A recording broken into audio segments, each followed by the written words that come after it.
আজকে তোমাদের জন্য আবারও পাওয়ারফুল একটা রেমেডি নিয়েছি।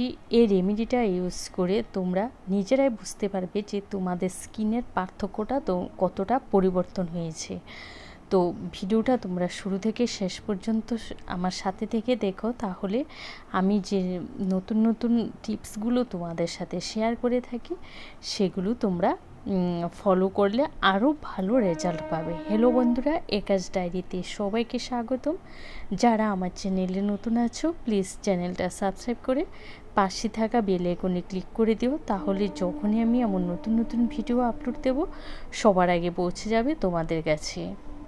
অনেকে আছে যে মুখের নানান রকম দাগের সমস্যা, স্পট পড়ে যাওয়া, পক্সের দাগ পড়া, ব্রণর দাগ পড়া, এইসব স্পটগুলো কিছুতেই মুখ থেকে রিমুভ করতে পারছে না।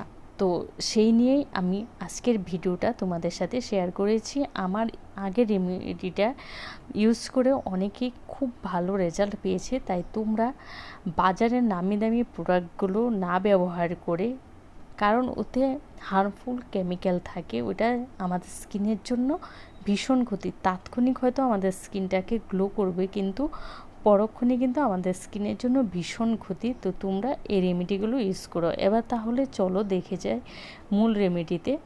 তো এখানে আমি নিয়েছি, দেখো, এক টেবিল চামচ গ্রিন টি। এটাকে আমি গোলাপ জল দিয়ে 1 ঘন্টার মতো ভিজিয়ে রেখেছি।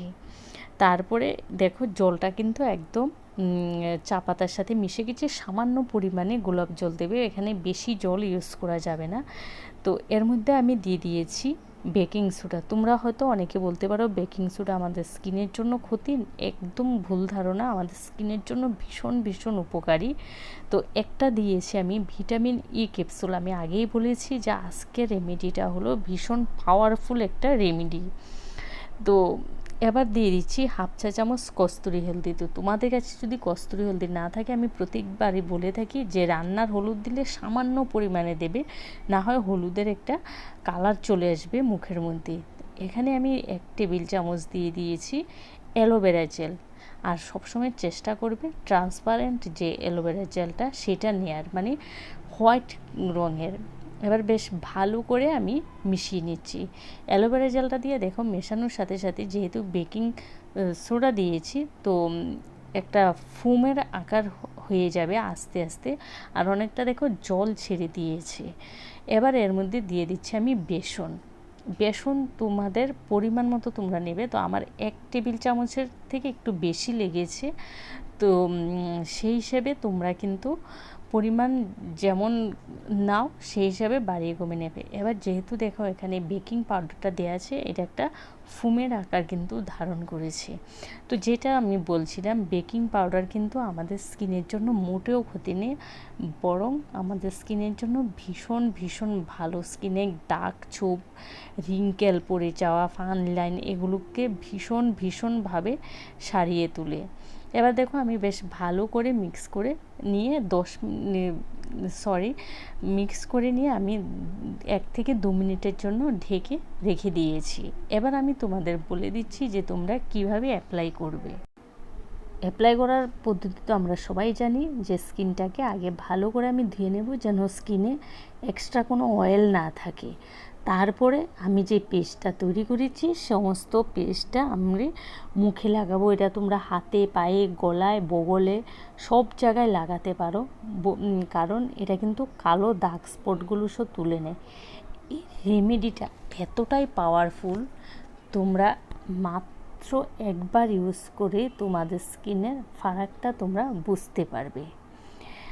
আর এই রেমেডিটা ইউজ করার আগে সবাই আগে টেস্ট করে নেবে যে তোমাদের স্কিনে শ্যুট করে কিনা।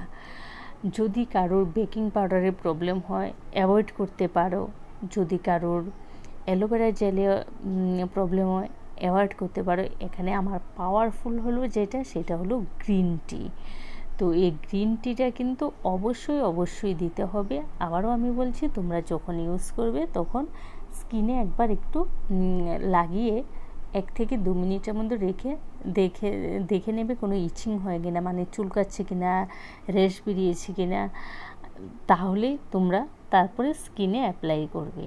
এবার এটা মুখে লাগাবে, লাগিয়ে 15 মিনিটের বেশি রাখবে না।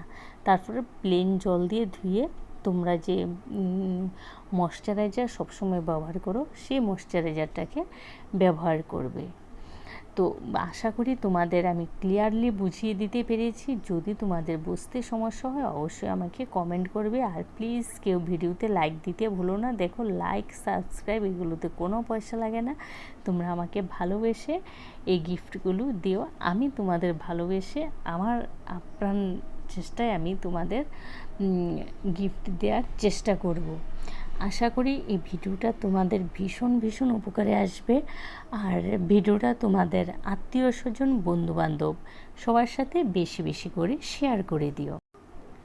আর যারা চ্যানেলে নতুন আছো, প্রতিবারের মতো আবারও বলছি, প্লিজ চ্যানেলটা সাবস্ক্রাইব করে আমার পাশে থেকো। আর তোমরা কী ধরনের ভিডিও পেতে চাও অবশ্যই আমাকে কমেন্ট করে জানিও।